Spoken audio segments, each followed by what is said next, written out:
लूट घर का, लूट घर के सीजन 2 का।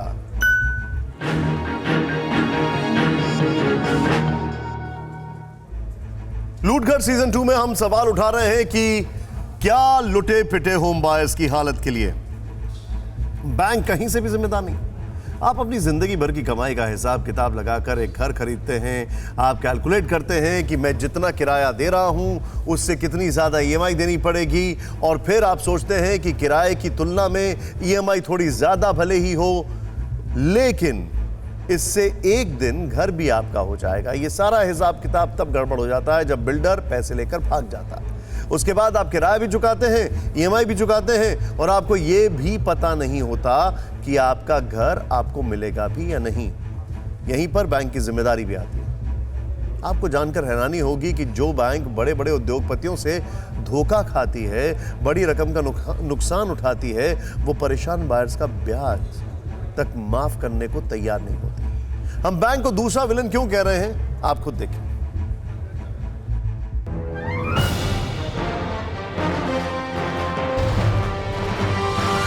होम बायर के आशियाने का सपना अटक जाने का सीधा सीधा मुजरिम होता है बिल्डर, लेकिन इसके पीछे एक और विलन होता है बैंक, जो हमारे ख्यालों में भी आने से बच जाता है।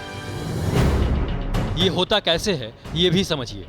फ्लैट हाथ में आता नहीं है, बायर लगातार ईएमआई भरता जाता है।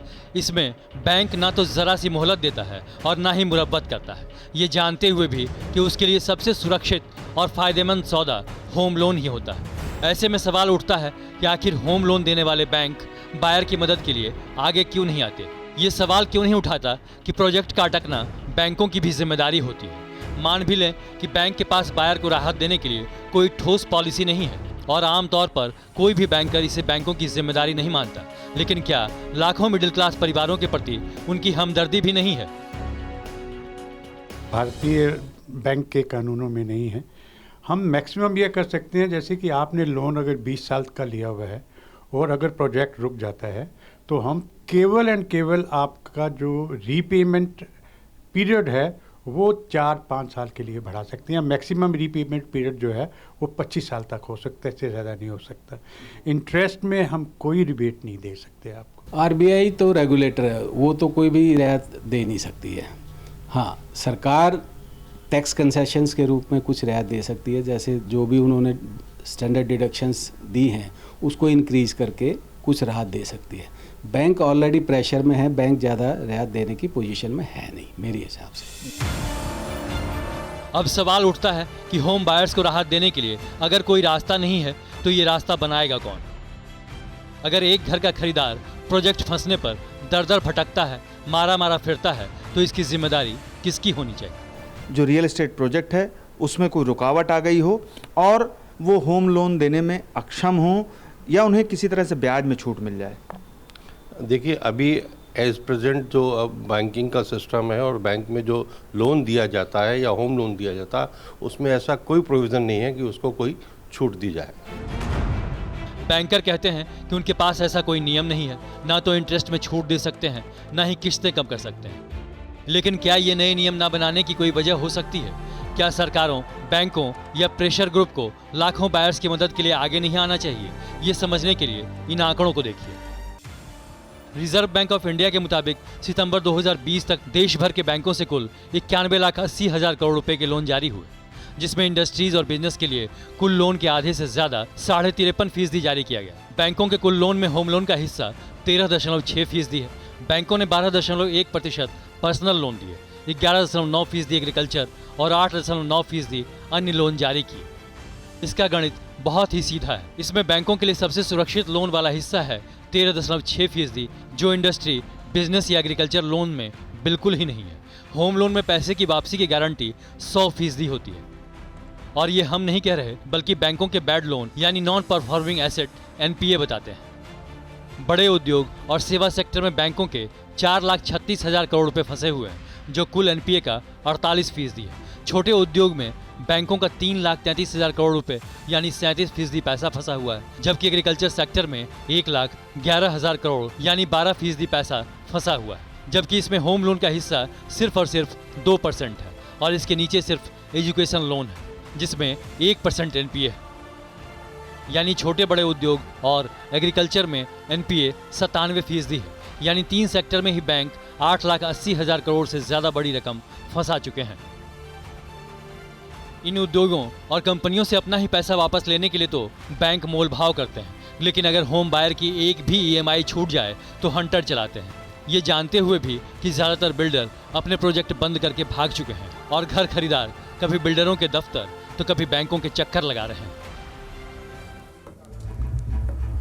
हद तो यह है कि बैंकों के 97% पैसा जिनकी वजह से एनपीए बन गया है, बैंक उनकी मदद के लिए किसी भी हद तक जाने को बेताब दिखते हैं, लेकिन होम बायर्स का 2 कौड़ी भी माफ करने को तैयार नहीं होते।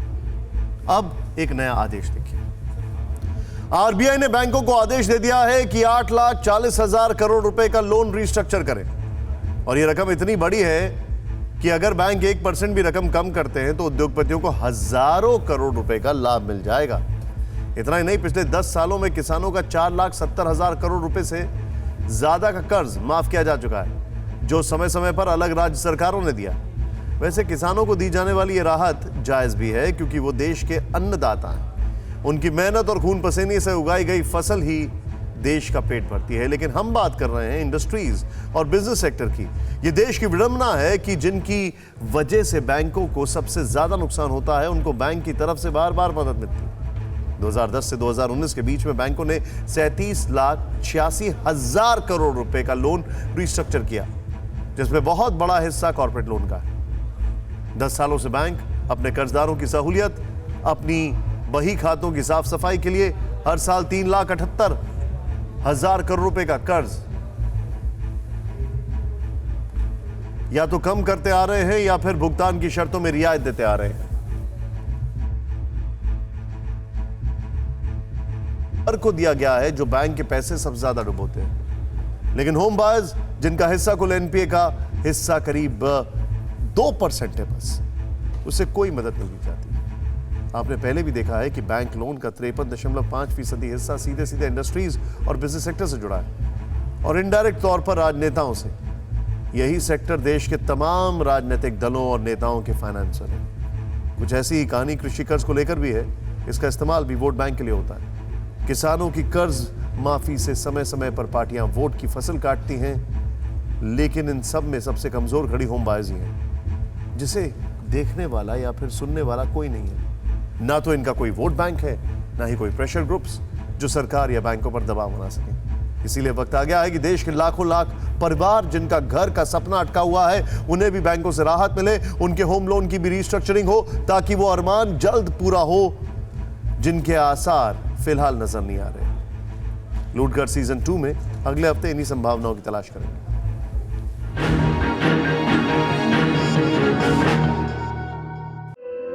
धुआं धुआं सा ये शहर क्यों दिखता है, सुना है बाजार में धुएं का सामान बिकता है। ये दिवाली सिर्फ दिए वाली।